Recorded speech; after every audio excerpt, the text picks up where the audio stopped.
start already? Okay. Hello, everybody. DeFi goes pro. So I'll be going over some interesting learnings that we've gathered through our experience on interacting on the DeFi space. Starting with something that I would hope by now is rather evident to everybody, which is the transformation of the industry and the transition to a more institutional DeFi. We look at the space right now, and we see that the dominance of the top 10 tokens is really ranging in the 60 to 80% indexes. And this evolution in the volume can tell us a lot of things. So in the graph that you have in front of you, what you see is the volume of different assets split by three categories: the top 10 tokens, the token 10 to 100, and 100 to infinity. So this is kind of like 100 to maybe 10,000. What is interesting to see here is that at the moment, the category of 10 to 100 has gone from a total volume of around 12% a few years back, 2021, to 1% today, meaning at the moment there is zero to none interest on the mid-cap market. And what this is reflecting is that the behavior of investors at the moment is predominantly go to what they know, stay in safety, or if I'm gonna bet, I'm gonna try to win very big time. But otherwise, I'm not interested in the risk-reward ratio of mid-cap market assets in the industry. And this is where we are today.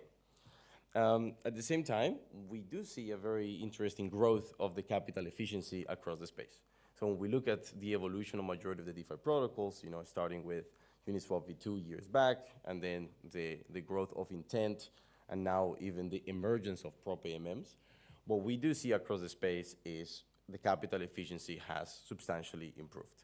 While it used to take $1 of liquidity to create, now it's 6 times less. So basically for every, compared to 2021, for every dollar of liquidity, we get now 6 times more value in chain, which it means that we can create more sophisticated systems and more sophisticated financial infrastructure with a lot less capital.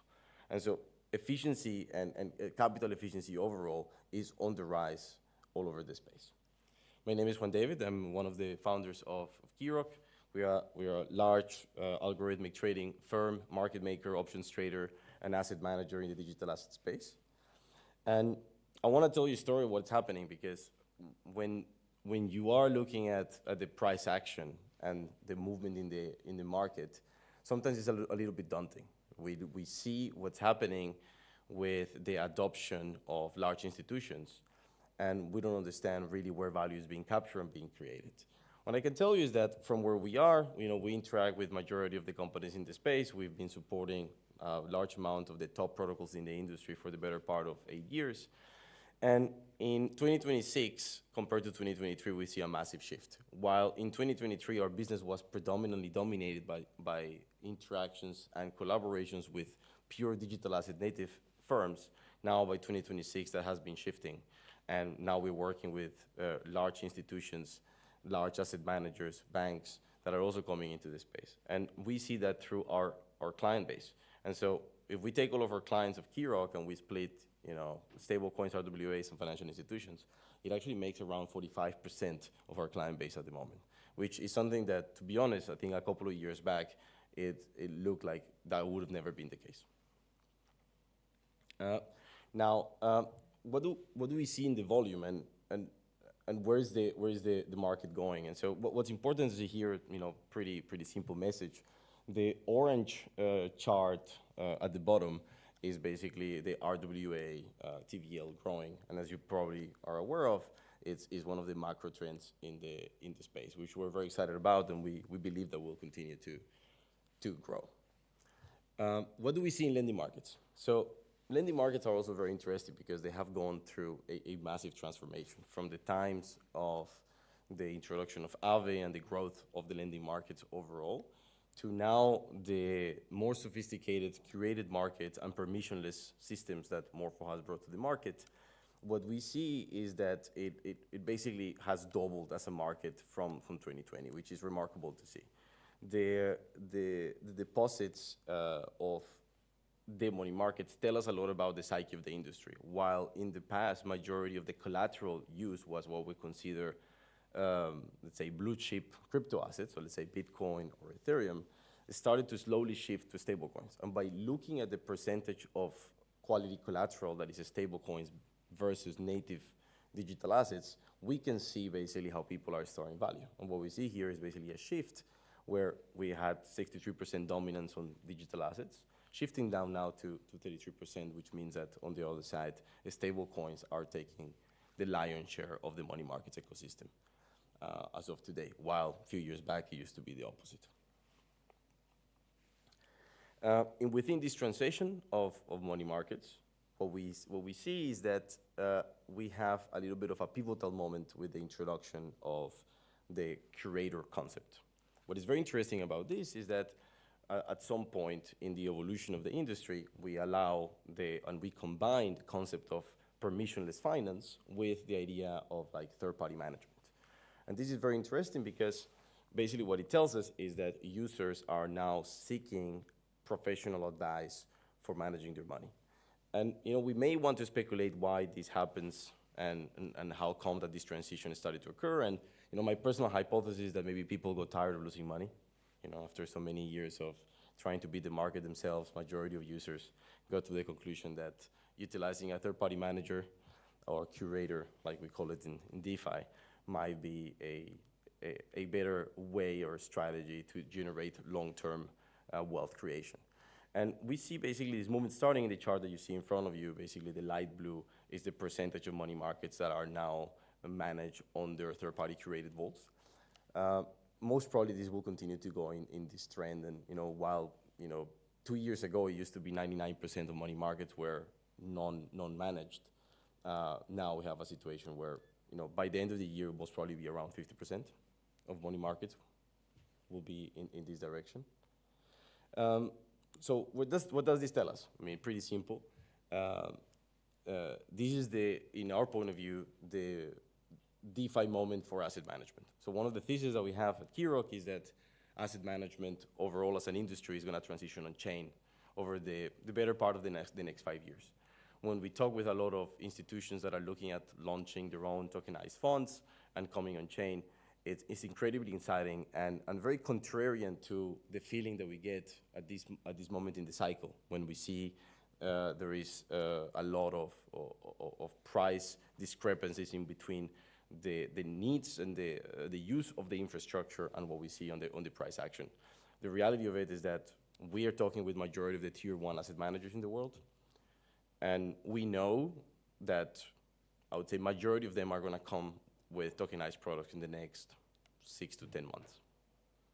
And so the industry is going to look completely different around 10 months from now, where you're going to have all the big names that have been toying with the idea of digital assets actually coming to market. And at the moment, they are trying to understand who's going to be their custodian, how are they going to adapt themselves to the regulatory structures. But they already have a roadmap and a timeline, and it's going to be this year. And so, DeFi's asset management moment is now, in our point of view. A closer look at the level of sophistication that we see in the space, and who is basically using these systems. Is it a few very sophisticated players that are just very active into the space? Or is it a lot of small users that are trying to, beat the system themselves? And the reality is that the market has completely changed, While in 2021, the majority of the liquidity was passive and there was not a lot of intentionality to actions, we have moved now to a market that is extremely sophisticated, to say the least. Majority of liquidity is very programmable, it's moving around, and it has actually achieved very high level of efficiency, The execution layer is professionalizing. Let's say 25% of volume runs through programmable hooks at the moment, which, for a lot of people, it was unexpected, the level of adoption. And now prop AMMs are also showcasing and even further move in this direction. And within the Ethereum ecosystem, we're still behind in the introduction of the capacity for smart contracts to manage liquidity in a proprietary manner. What is very interesting, and for anybody that is not kind of like looking elsewhere to understand parallels where this industry is going. Around 8 months ago, the first prop AMMs actually released on Solana. And the 8 months after the implementation of prop AMMs, 70% of the spot volume on the Solana network is routed through prop AMMs. Most probably the same thing would happen with Ethereum as soon as we figured out how to compensate for the added latency and cost. But solutions are underway, so most probably it would also go in this direction. And the hypothesis that we would have here would be, liquidity pools continue to go down in market share. RFQ systems will also continue to go down in market share to prop AMM systems that are more capital and gas efficient overall. I'm gonna skip that. So a quick word on this because, I just wanted to express the idea behind what we do. And at Keyrock is we're basically a power user of blockchain and DeFi technology. And so majority of the learnings that we get of what things are working, it really comes just from simply using the tools. At the end of the day, a lot of people are talking about where the industry is going, how we're using the technology, but they themselves might not be users. And at Keyrock, we are the power user of this technology. We use all of the custody systems. We trade on all of the exchanges. We use all of the ecosystem layer ones. We deal with the most decent things, and we trade from Dogecoin to RWAs, and use all of the different DeFi primitives. And that's been the expertise that we've been trying to build over the past 8 years. And so with that in mind, we try to kind of like give a little bit of a view of where we think this industry is going so that it's actionable. And so first thing first, we think that stablecoin supply will continue to grow. And I think it's going to grow, at least from what we see in our own client base and the demand that we're getting for this, is going to grow around 6x to 2030. So this should take us to around 2 trillion in a stablecoin supply, which would enable a lot of new businesses to be able to be built on top of the rails. Stablecoin payments as a separate category will around 14x. So we're expecting around 72 billion to 1 trillion in growth in stablecoin payments. We already see this, and a lot of acquisitions around the space are happening within the narrative of stablecoin payments and remittances. We ourselves are actually very active on this.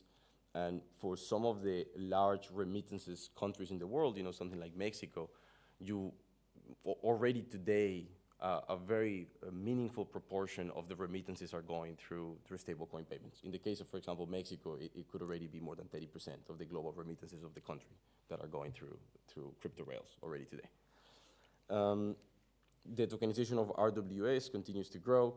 I think this is a trend that is especially going to be accelerated in the next 10 months through the tokenization of funds, starting first with money market funds, private credit, and public credit. And then what we see is that in the on-chain asset management space overall, there's going to be a continuous growth and a need for users to have a professional manager utilizing their capital. This may sound slightly evident today, but for those that have been in the industry for a while, the idea of having a third-party manager using your capital was again the ethos of this industry 5 years ago. It seemed to be a little bit of a ridiculous idea because what we wanted was automated systems that did not require a middleman. Now the reality of it is that everything seems to indicate that we're going in the opposite direction, where the user actually sees a lot of value into a risk manager to take decisions in a good way, monitor systems, and ensure the safety of their capital. These 4 layers, will compound and drive growth for each other over the next couple of years, and we believe that these will be all together in the direction of a continuous growth of DeFi to become a pro product for the global financial industry to transition to until 2030. Now, additional to what we see on the data, correct? So the data that I presented today is something that in one way or another, you could potentially put together if you go and you look at on-chain data and you try to recreate behavior. What is interesting is, as a digital asset liquidity provider, we also get in touch with a lot of the early stage innovation that is in the space. And we already, or generally we see what are the primitives that are gonna come into the space already 12 months in advance before they hit the market or they start to get adoption. And so I try to compile a little bit of the things that we see that are happening that are very interesting. The first one I already talked about, which is the transition of prop AMMs over the RFQ systems, which have been very popular over the last 2 years. The second one is the continuous growth of on-chain prime brokerage. There are already some very interesting use cases on this field, but overall, the idea that you will be able to cross-margin systems between traditional finance and DeFi is something that is on the rise. We do expect this to be very well implemented and functional in around 12 to 15 months, especially now where traditional exchanges are actually gathering a very large amount of the volume of digital assets. For anybody that doesn't know, CME already trades more options volume than the Airbit today, which means that there is a very conscious need from digital asset firms to be able to trade in traditional exchanges. The next one is real credit tranching. So this is actually a little bit of an interesting phenomenon that is happening, which is that in the same way that in the past few years, we started to evolve towards having different type of rate systems, with the introduction of Pendle. Now there is also a very big need for different type of risk exposure, especially considering the growth of stablecoins. The stablecoins are a type of institution that seeks very, very good quality collateral. And so good quality collateral would become, and it is becoming, one of the most desirable things in the entire space. So there are a lot of protocols now working on the creation of junior and senior tranching to be able to split risk from already existing yield products in order to create two type of products. One for the stablecoin issuers that require very high quality collateral, and a higher yield product for the degen users and the hedge funds that are still very interested in having a higher yield into their products. Number 4, on-chain options infrastructure. I think we don't believe this is gonna go through exchanges at the moment, but at least RFQ systems so that options can be traded on chain in a seamless manner. We think this is gonna start to appear over the year. Number 5 is the redemption of primitives, the redemption primitives for RWAs. This is the idea that for RWAs to work on chain, they need to be liquid. For them to be liquid, they require an intermediary that knows how to handle time to maturity. Majority of RWAs have a time to maturity that is not 0. They require, let's say, a month of redemption, a week of redemption, a day of redemption.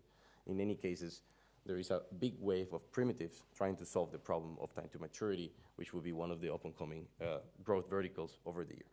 Last but not least is conditional liquidity, everything related to primitives that enable programmability of liquidity from one protocol to the other, and rehypothecation will give a large capacity for institutionals to start using the technology as it will become more capital efficient. If anybody's interested to talk to me about any of these primitives or work with Keyrock in any matter, please feel free to reach out, and I hope that you guys enjoyed the talk.